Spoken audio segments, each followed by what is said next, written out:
né? Mas, assim, existe algumas polêmicas em relação à concepção da vida, e isso envolve também a religião. Vamos abordar primeiramente a questão da religião católica. Em 1588, basicamente, um dos papas da Igreja Romana, Apostólica Romana, ele criou uma bula papal proibindo a prática do aborto, correndo o risco da pessoa ser excomungada pela Igreja, né?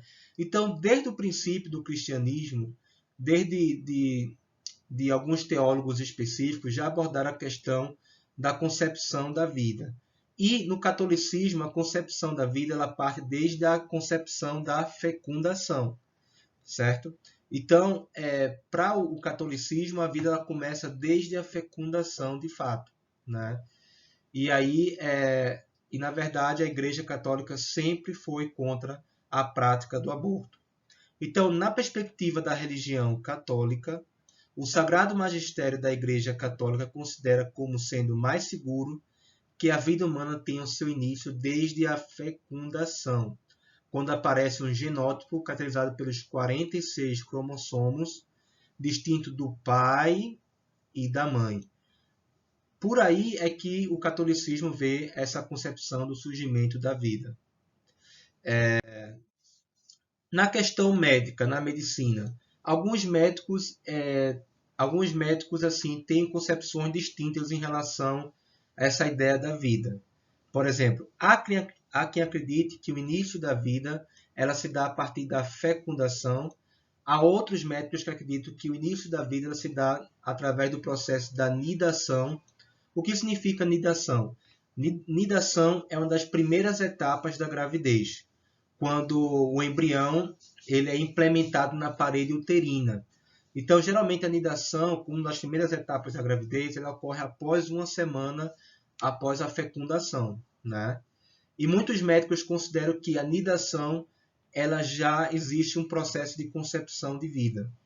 Já outros, já outros discordam e acreditam que a concepção de vida aparece a partir da formação do sistema nervoso, certo?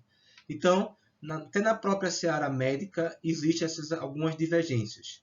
Mais recentemente, a autarquia, que é o Conselho Federal de Medicina, ela colocou um posicionamento crítico em relação ao aborto. Na verdade, ela coloca o seguinte, que o aborto deve ser mais discutido na sociedade, deve ser mais discutido também no Congresso Nacional, para que possa também, talvez, discutir uma certa ampliação em alguns casos para ver o aborto, né? No caso, por exemplo, a gente sabe que na lei brasileira, nosso Código Penal, ela é uma lei mais antiga, de 1940, e ela tem assim muitas medidas mais restritivas em relação à prática do aborto, certo?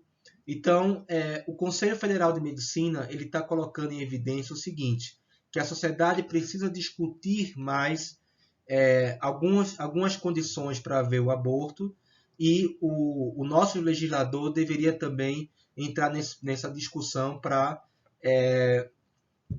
prever alguns casos de aborto que envolve também não só a questão da vida da gestante, mas a saúde própria da mulher, certo? E o direito? Como é que o direito ele vê essa questão do aborto, certo?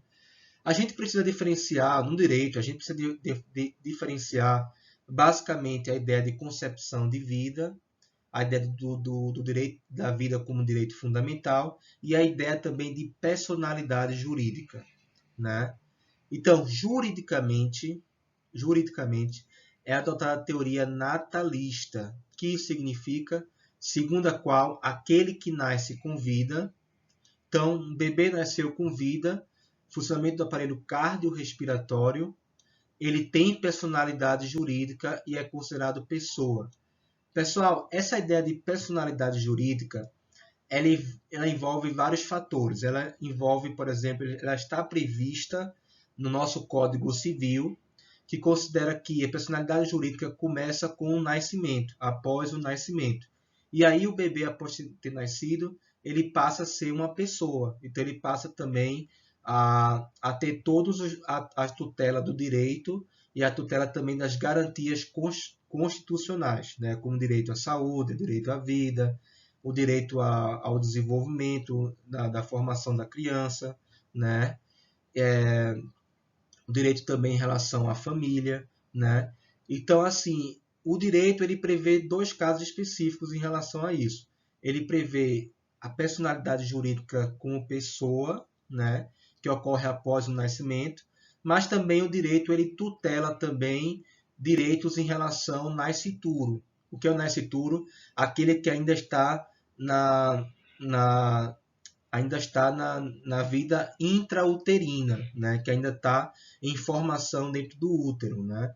Então, o direito ele prevê tanto a pessoa como personalidade jurídica após ter nascido, e também o direito do nascituro, que está na vida intrauterina ainda. Né? Entretanto, a lei ela põe a salvo, desde a concepção, os direitos do nascituro, aquele que é concebido e não nascido, consistindo em mera expectativa de vida.